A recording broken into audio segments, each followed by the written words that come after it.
that's not what we really talk about when it comes to sports, right? Sports are often used as a distraction from large sociopolitical issues, unless it becomes the focal point of how the distraction is contributing to that problem. Right? Remember, the Black Lives Matter movement didn't come to become a mainstream topic until football player Colin Kaepernick made it one.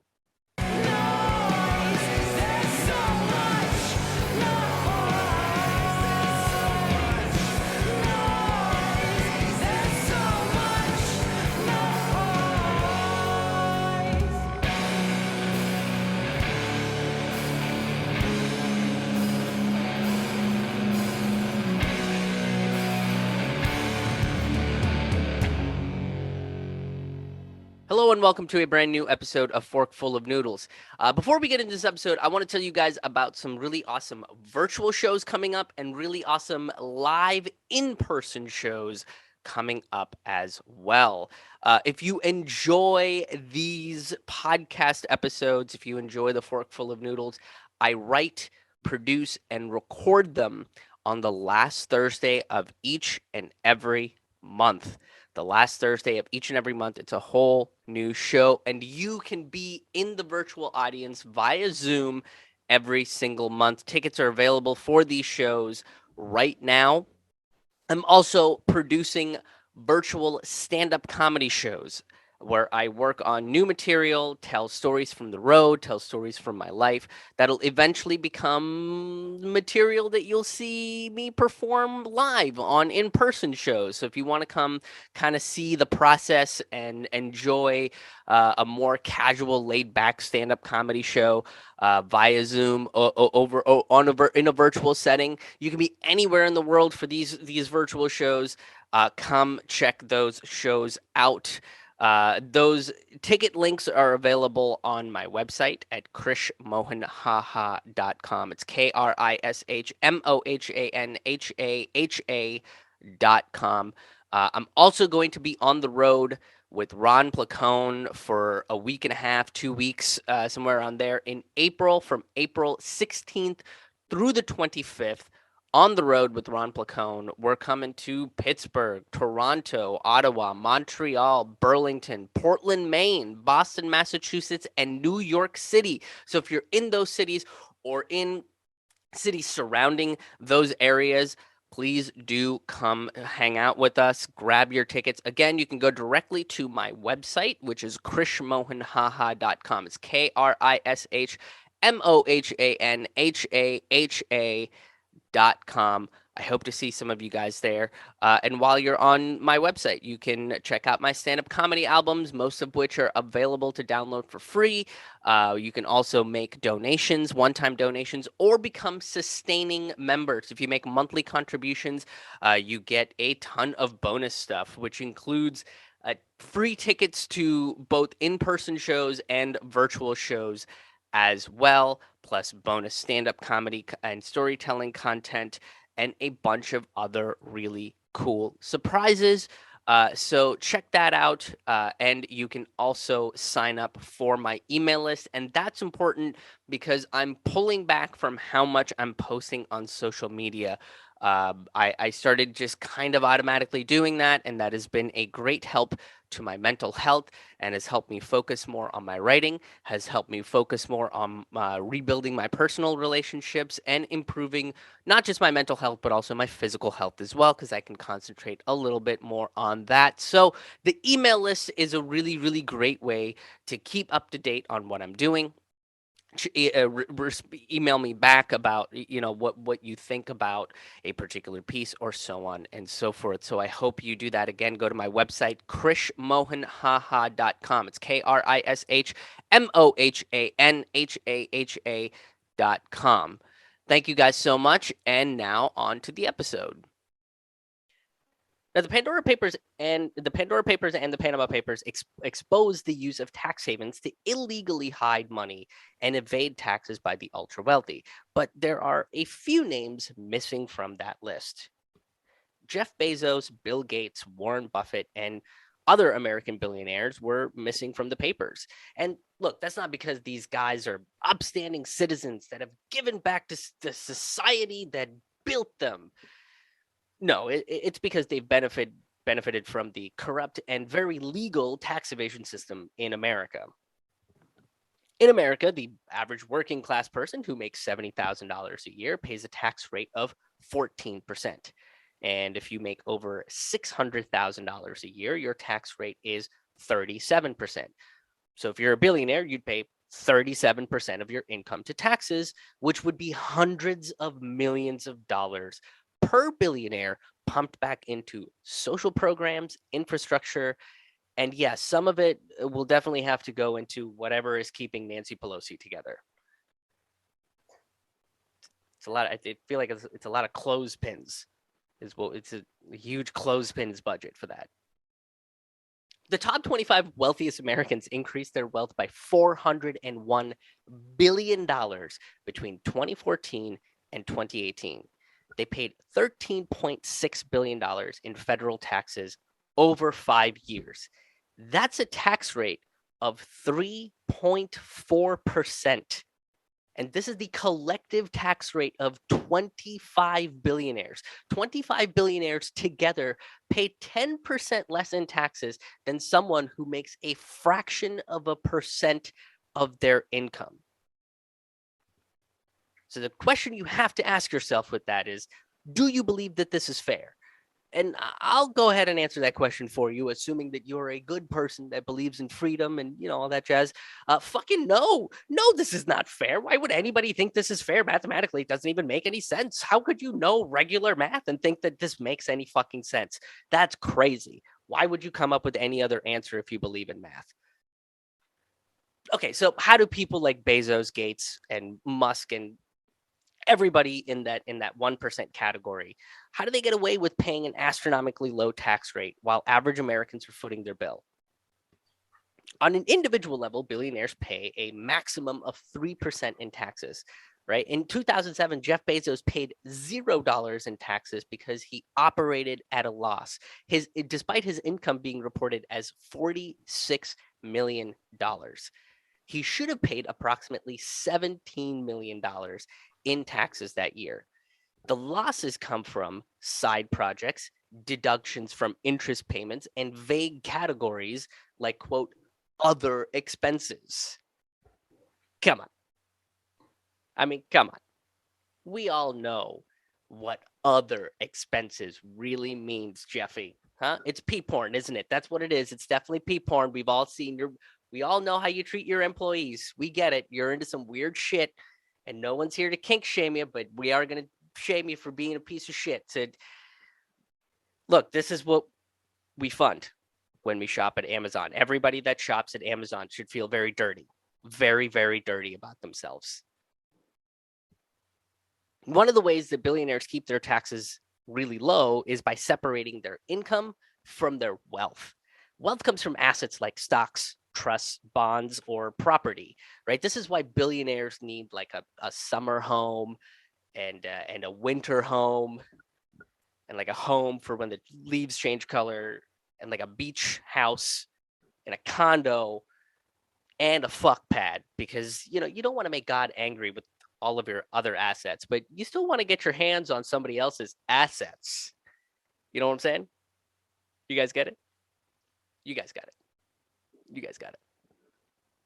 Okay, so look, this is how wealth and income works, right? Out of $100 of income, the average American loses about $14 to taxes.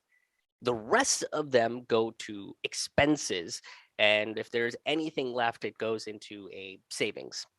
For average Americans, their assets in their wealth increases evenly with their taxes. For Jeff Bezos, his tax rate cumulatively over 12 years is 21% of his income. But most of Bezos' wealth is in stocks, and Amazon stock grew.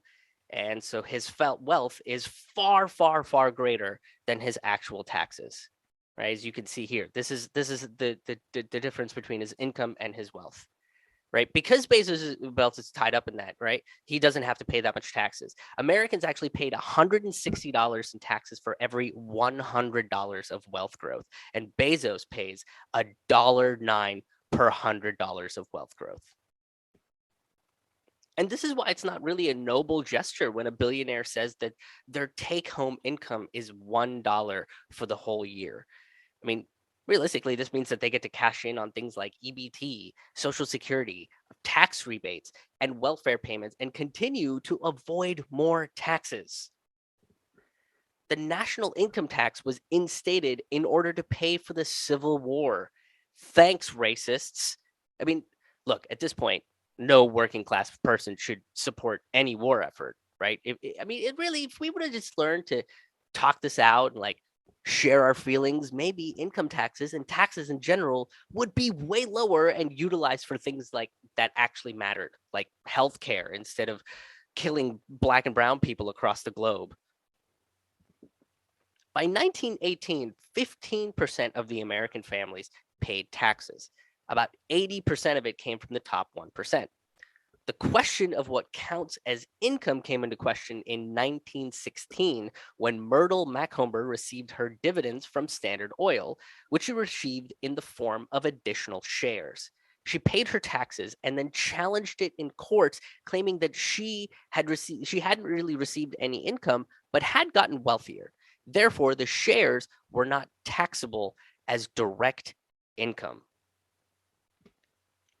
So the Supreme Court ruled that the stocks and bonds and et cetera, are not income and therefore cannot be taxed until there is some kind of currency involved. Macomber's decision was criticized by the father of income tax, Cornell Hull, and he warned about how this could be taken advantage of.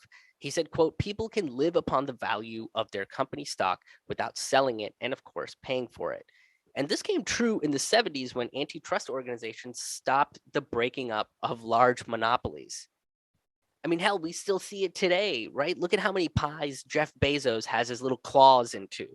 Amazon sells everything from USB drives to socks to produce. Plus, he owns Whole Foods to control the grocery market. He owns Ring to control the surveillance market and the Washington Post to control the narrative market. He also has his own delivery service, and he gets CIA and FBI contracts regularly. I mean, remember, he started out as an online book vendor and now has infiltrated every single market with ease. At this point, the only thing that people don't buy from Amazon is books. So if a large sum of their wealth is tied up in assets, how do these guys remain rich if they can't spend their assets? Simple. They take out loans. Large banks and financial institutions will approve loans for extraordinary sums of money with low interest rates, which remain untaxed, and it shows that these billionaires are operating at a loss. They use these loans to purchase other businesses, properties, and turn them into more untaxed assets or massive refunds. The most absurd example of this is Ethel Mars of the Mars chocolate fame. Yes, that's right, guys. Billionaires have ruined chocolate. Are you still on their side? They have corrupted America's national fruit, which I remind you is chocolate. Ethel Mars got the entirety of her horse farm written off her taxes by saying the Milky Way horse farm was advertising for her husband's company. She saved $288,000 on her taxes in the 1910s. In today's money, that's like a metric fuck ton of dollars. Let me double check that real quick. Yep, it's a metric fuck ton of dollars. But that's not all. You guys like sports balls? Huh? Who doesn't? It's so many balls in varying sizes and shapes. It's like a geometric wet dream, isn't it? Huh? That's why people watch sports. I know billionaires do love sports balls because owning a sports team is a great way to legally pay less in taxes. Owning a sports team means operating on a loss pretty much all the time. The cost of operating a team is fully deducted from a billionaire's taxes for the duration of owning the team. Since the 40s, player salaries are deducted from the owner's taxes. And this is done by purchasing each player's individual contract before the sale of the company is complete. So even if a team makes a profit, the owner takes a loss based on the total sale price of the whole team. The teams also get subsidies from local governments to build and operate large stadiums and arenas. And this comes from cutting things like healthcare, teacher salaries, food stamps, and other things victims of wage theft need to survive. But that's not what we really talk about when it comes to sports, right? Sports are often used as a distraction from large sociopolitical issues, unless it becomes the focal point of how the distraction is contributing to that problem, right? Remember, the Black Lives Matter movement didn't come to become a mainstream topic until football player Colin Kaepernick made it one. Now, in 1993, to prevent new sports dynasties from being owned, Congress did try to limit the benefits of these intangible assets to 15 years. They expanded this to TV and radio deals, but this new expansion left out the sports teams. But fear not, you guys, because I know you guys were like, oh man, this is crazy. What about those sports teams that give these billionaires super huge tax breaks? They're going to be, those billionaires might become like slightly less billionaires. That's so crazy. Don't worry. Baby boy Bush took care of it when he became chancellor and overlord of the American military. In 2004, he undid the 15-year limit and included sports teams in the expanded intangible benefits definition. Now, did Bush do this because he's a huge believer in the merits of athletics for both physical and mental health? Or perhaps he's just a really big fan of camaraderie and sportsmanship? No, that's crazy. For that to be true, you need like a functioning brain and a heart and, like a soul, all of which Bush sold to Halliburton when Cheney became vice overlord. No, he did it because the MLB lobby pressured him to, and he owned the Texas Rangers at that time. With this, owning a sports team meant that you can add the cost of TV ads, radio and TV contracts, along with player salaries, and basically reduce your taxes by 90%. But the IRS is fine with this because they say that depreciating assets are necessary to write off for a growing business. But if that was the case, then a self-employed individual like myself can make the case that anything that keeps me alive is a vehicle for making revenue for my solo enterprise. Every meal I eat, 100% of the rent I pay, gas I spend in my car, the money I spend on utilities would all be deducted from my taxes. But unfortunately, that is not the case when it comes to the average working class person. And all this really proves is that there are two different economies and two sets of laws in our society. And there's a big hypocrisy under one of the most fundamental rules of capitalism here. If the idea of a business within capitalism is to gain more and more wealth each quarter, and we agree that sports teams are operating at a loss pretty consistently, then what is the logical reason for owning a sports team? There isn't one. Unless you can get an even bigger tax break by owning one at a loss. But when you bring this up to a billionaire, they're not big fans of it. They respond the same way that 1940s Cleveland Browns owner Bill Vickie responded. He said, quote, "Look, we play the Star Spangled Banner before each game. You want us to pay income taxes too?" Yeah, we do. What does playing a racist and violent song have to do with a game that exploits black athletes? Okay, no, wait, I hear it. I heard it as I was saying it. Yep. I mean, none of these would be truly American sports without racism being at its core, right? Still, a quote patriotic song doesn't actually help your country or its citizens. Hence, these owners are making your favorite sports games, highly unpatriotic. But wait, there's more. Now, when an owner of a sports team dies, they don't have to pay taxes on the depreciated amount of the team. They can just give the whole thing to their heirs, and the cycle begins anew. This is called the circle of fucking your life. Yeah. Sports teams are a great way to escape the estate tax, which has been a thorn in the side of the ultra rich for a very long time. The estate tax gets paid when a rich person dies, and the sum of their wealth and income gets taxed at about 40%. And the only way to evade these taxes is to give your son or daughter an inheritance while the billionaire is still alive. Or when that doesn't work, then they leave it for their grandkids.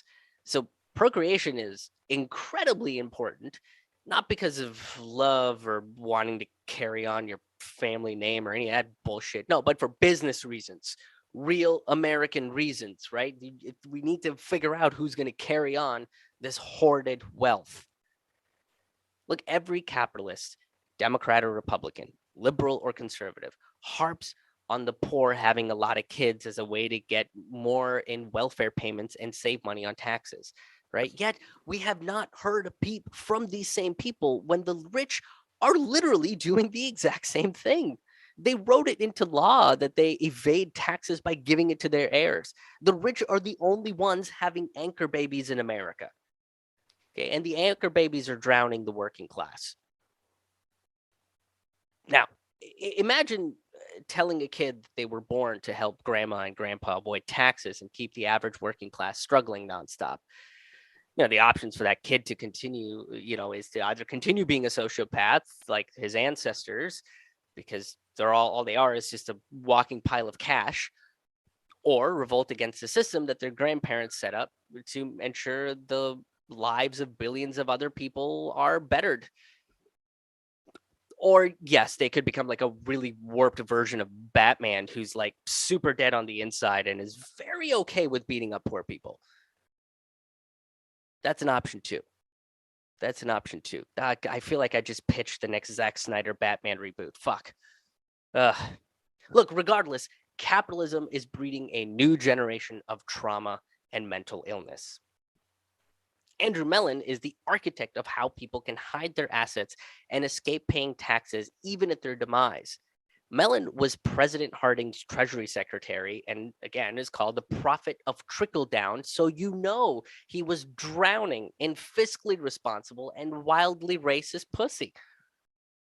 You know how we do.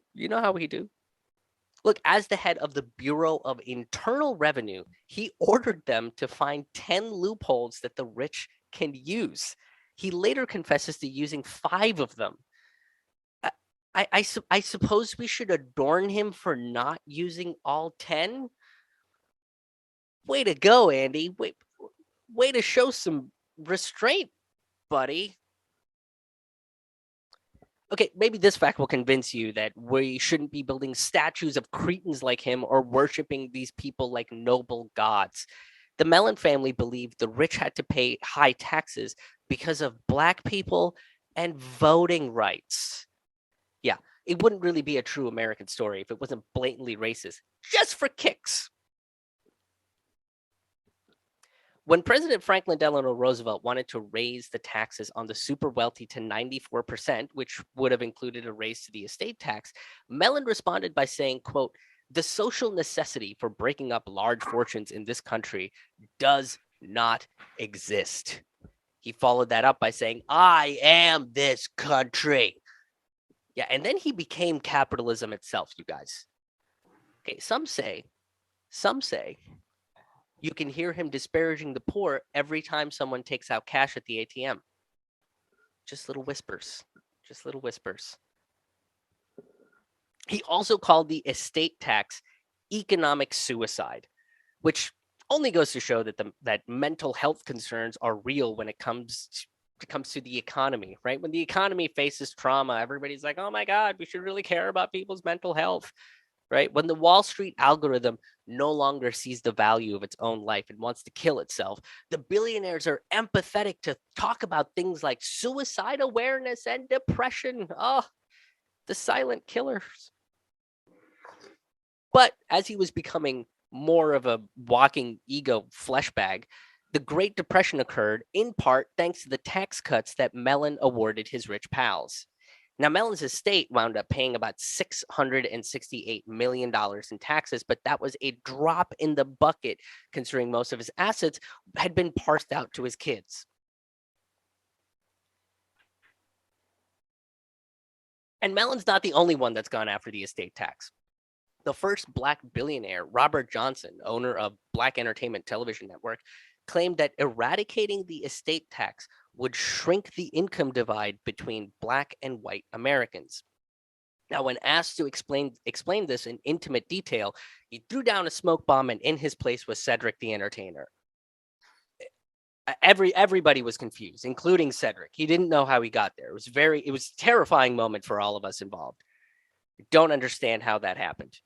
But look, this is incredibly false, considering only 59 out of the 38 million black people that live in America have to pay estate taxes.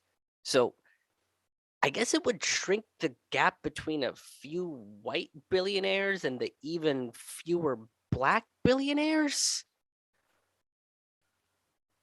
In 2001, farmers were the scapegoats of eradicating the estate tax, right? George Bush claimed that the estate taxes were slashed to save farmers from losing their farms. And look, this was a huge problem because a grand total of 0 farmers had lost their farms to the estate tax.